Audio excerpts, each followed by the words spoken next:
नमस्कार, आपका अखबार के YouTube चैनल पर आपका स्वागत है। मैं हूं प्रदीप सिंह।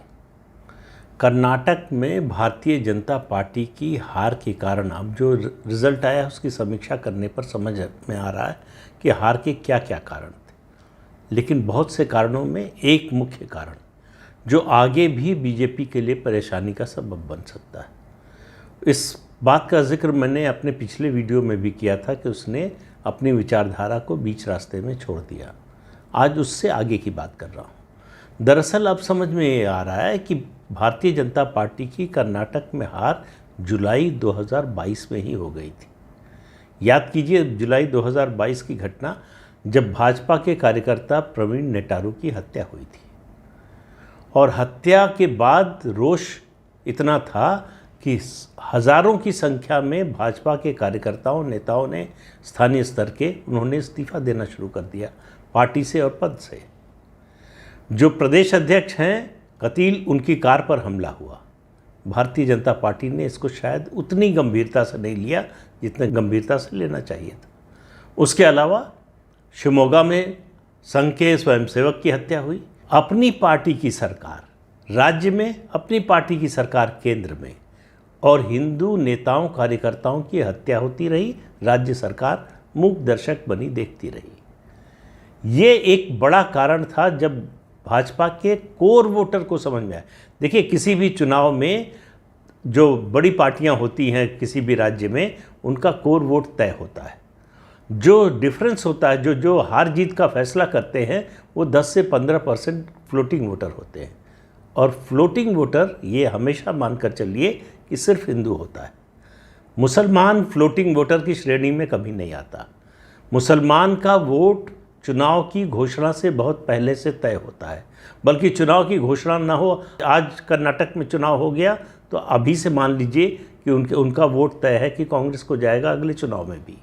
इसमें कहीं कोई दुविधा, कोई शंका नहीं होती है। बस सिर्फ ये होता है कि अगर 3 पार्टियां हैं तो उसमें बीजेपी के अलावा जो 2 पार्टियां हैं उनमें हो सकता है मुस्लिम वोट थोड़ा बहुत इलाके के हिसाब से बदल जाए, उससे ज़्यादा फर्क नहीं पड़ता। जो भी डोमिनेंट पार्टी होगी बीजेपी के खिलाफ, मुस्लिम वोट थोक में वहीं जाएगा। तो ये जो फ्लोटिंग वोटर है ये हिंदू वोटर होता है और ये बड़ा सेंसिटिव होता है, बड़ा जजमेंटल होता है, ये बड़ा तुनक मिजाज भी होता है। इसके मन की बात हो तो खुश हो कि आपको सब कुछ देने को तैयार है। अगर इसके मन से ज़रा भी अलग कुछ बात हो तो तुरंत बिदक जाता है और आपसे दूर जाने में कोई संकोच नहीं करता, कोई मोह माया नहीं दिखाता। इस बात को भी भूल जाता है कि ये एकमात्र पार्टी है देश में जो हिंदू पार्टी है। हिंदुत्व के मुद्दे पर ही बीजेपी से जुड़ता है, किसी और मुद्दे पर नहीं जुड़ता। हिंदुत्व और राष्ट्रवाद के मुद्दे पर जुड़ता है, लेकिन जब नाराज़ होता है तो हिंदुत्व भी भूल जाता है, राष्ट्रवाद भी भूल जाता है। और ऐसे वोटर्स में ज़्यादा बड़ी संख्या होती है जो पढ़े लिखे युवा हैं, उनकी संख्या होती है। वो बहुत, उनमें धैर्य नहीं होता और धैर्य शायद होना भी नहीं चाहिए। जिस तरह की घटनाएं कर्नाटक में हुई, केवल घटनाओं की बात नहीं है। उन घटनाओं के बाद अगर राज्य सरकार ने प्रभावी कदम उठाए होते तो शायद ये स्थिति ना आती। उन घटनाओं के बाद अगर राज्य सरकार अपनी विचारधारा पर दृढ़ता से टिकी होती तो ये स्थिति ना आती। लेकिन कर्नाटक में इसका ठीक उल्टा हुआ। वैसे बीजेपी की ये पुरानी बीमारी है। बीजेपी का कार्यकर्ता जब अपनी सरकार से नाराज़ होता है तो घर बैठ जाता है। वो खिलाफ वोट करने नहीं जाता, लेकिन वो घर बैठ जाता है, काम नहीं करता है, तो वोटर नहीं निकालता। फिर आप सवाल कर सकते हैं कि अगर ये इतना सब हुआ तो बीजेपी को 36% वोट कैसे मिल गए? सिर्फ और सिर्फ प्रधानमंत्री के चुनाव प्रचार से। अगर चुनाव प्रचार न किया होता प्रधानमंत्री नरेंद्र मोदी ने तो ये 36% जो है, जो वोट आया है, वो भी नहीं आता। सीटें तो कम आती ही। अब इसका क्या प्रमाण है कि बीजेपी का जो कोर वोटर था वो नाराज़ हो गया। बीजेपी से जो विचारधारा से जुड़ा हुआ था, हिंदुत्व और राष्ट्रवाद से जुड़ा हुआ था, वो नाराज़ हो गया। उसका लिटमस टेस्ट एक ही है। कर्नाटक जैसे राज्य में, कर्नाटक को चुनावी दृष्टि से और कई दृष्टियों से जो है 6 हिस्सों में बांटा जाता है। उसमें एक हिस्सा आता है तटीय कर्नाटक का, सबसे छोटा हिस्सा है, जहाँ जो है सीटें, पिछली बार बीजेपी ने 16 सीटें जीती थी, इस बार 13 सीटें जीती। बहुत बड़ा अंतर नहीं, आप कह सकते हैं 3 सीट चुनाव में हार जीत ऊपर नीचे होती रहती है, 3 सीट चली गई तो कौन सी बड़ी बात। लेकिन आगे आप देखिए कि जिन चुनाव क्षेत्रों में बीजेपी हारी है और जहाँ जीती भी है, उसका वोट शेयर देखिए। ज़्यादातर कॉन्स्टिट्यूंसीज़ में ऐसा हुआ है कि वोट शेयर आधा हो गया है बीजेपी का, और ये बीजेपी का एक तरह से कहें कि सैंक्टम सैंक्टोरम है कर्नाटक की दृष्टि से। ये ऐसा इलाका था जहाँ से बीजेपी शुरू हुई। इसी इलाके में उडुपी आता है जहाँ से हिजाब का मुद्दा शुरू हुआ, और हिजाब के मुद्दे का असर, बहुत से लोग कहते हैं कि कोई असर नहीं हुआ, बहुत बड़ा असर हुआ। दूसरी तरफ हुआ, असर हुआ, पीएफआई के लोगों की एक्टिविटी बढ़ गई, उनका मन बढ़ गया, उनका हौसला बढ़ गया, और उन्होंने आक्रामकता के साथ, जो पीएफआई के आतंकवादी थे, उन्होंने हमला किया, हत्या की हिंदू कार्यकर्ताओं पर। और राज्य सरकार की ये जो नाकामी है, भ्रष्टाचार, प्रशासन खराब होना, ठीक से सरकार न चलना, मुख्यमंत्री का जो है अक्षम होना, ये सब मुद्दे अपनी जगह थे। इन सब के बावजूद बीजेपी जीत जाती अगर उसने इस मुद्दे पर दृढ़ता दिखाई होती। देखिए, जब मझधार में हो आप तो उस समय इधर उधर करने पर डूबना आपका तय है। उस समय एक सीधा रास्ता जो आपने पकड़ा है, उस पर सीधे चलना पड़ता है। भारतीय जनता पार्टी को बीच चुनाव में ये लगा कि शायद ये मुद्दा काम नहीं करेगा। जो आपकी कोर बिलीफ है, अगर उस पर आप ही को विश्वास नहीं है तो आप कैसे उम्मीद करते हैं दूसरे विश्वास करें। मैंने पहले भी जिक्र किया था, फिर कर रहा हूँ। 2 बड़े नेता कर्नाटक के, बीएस येदियुरप्पा और मुख्यमंत्री बसवराज बोम्मई, दोनों सेकुलर बन गए चुनाव के दौरान। उनके इंटरव्यू देख लीजिए, आपको समझ में आ जाएगा। वहाँ से नाम और फोटो हटा दीजिए किसका इंटरव्यू है, आपको लगेगा कांग्रेस के किसी नेता का इंटरव्यू है। कोई फर्क नहीं रह गया था कांग्रेस और बीजेपी में। भ्रष्टाचार का मुद्दा, सबको उम्मीद थी, मुझे भी लग रहा था कि भ्रष्टाचार का मुद्दा जो है, मुद्दा उस तरह से नहीं बनेगा। क्यों नहीं बनेगा? क्योंकि कांग्रेस की सरकार इससे भी ज़्यादा भ्रष्ट थी। लेकिन एक बात हम सब लोगों ने मिस की, उस पर ध्यान नहीं दिया कि भाजपा का जो समर्थक वर्ग है, वो उसको कांग्रेस की कसौटी पर नहीं कसता है, वो उसको भाजपा की कसौटी पर कसता है।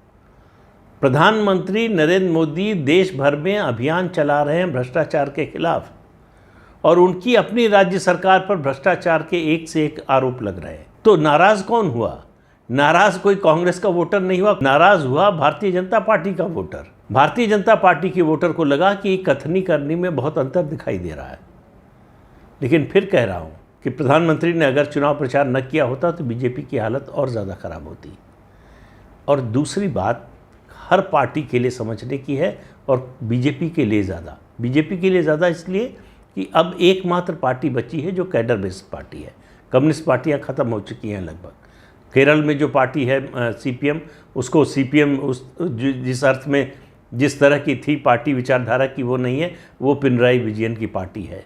तो इसलिए जो है उसको उस रूप में नहीं देखना चाहिए। एकमात्र पार्टी भाजपा है जो कैडर बेस्ड पार्टी है। जो कैडर बेस्ड पार्टी है वो अगर अपने कार्यकर्ताओं का ध्यान नहीं रखती है, दूसरे दलों के कार्यकर्ताओं की तुलना में कैडर बेस्ड पार्टी का कार्यकर्ता ज़्यादा कमिटेड होता है। वो एक विचारधारा से जुड़ा होता है, एक विचार से जुड़ा होता है, और एक विजन से जुड़ा होता है। उसको जब चोट पहुंचती है तो नाराज़ होकर दूसरी पार्टी के साथ नहीं जाता, लेकिन अपनी पार्टी के लिए भी काम नहीं करता, चुपचाप घर बैठ जाता है। ये समस्या बीजेपी की लंबे समय से है और आज भी बनी हुई है कि भारतीय जनता पार्टी अपने कार्यकर्ताओं का ध्यान नहीं रखती।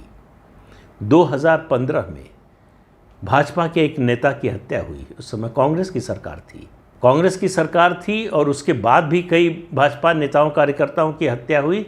सरकार 2019 में बनी येदियुरप्पा की, भारतीय जनता पार्टी की, लेकिन उन कार्यकर्ताओं की कोई खोज खबर किसी ने नहीं ली। 2015 में एक भाजपा का नेता मारा गया। उसकी मां आज तक, यानी जब तक बीजेपी की सरकार थी तब तक प्लास्टिक का कूड़ा बीनकर अपना घर चलाती थी। उसका एकमात्र पोता है, उसके लालन पालन का काम वो कूड़ा बीनकर करती है। ये भाजपा के नेता के परिवार की हालत है जिसने पार्टी के लिए, विचारधारा के लिए अपनी जान दे दी। तो नाराज़गी तो बड़ी स्वाभाविक है। प्रवीण नेटारू की जो हत्या थी, उसने कर्नाटक में भाजपा के कार्यकर्ताओं का मन क्षुब्ध कर दिया। अब इससे ज़्यादा क्या हो सकता है? उनको लगा लोकसभा में जिता दिया, विधानसभा में जिता दिया, राज्य में सरकार बनवा दी, केंद्र में सरकार बनवा दी, अब इससे ज़्यादा हम क्या कर सकते हैं? उसके बाद भी अगर पार्टी और सरकार हमको नहीं पूछती है तो फिर हम किस लिए हैं?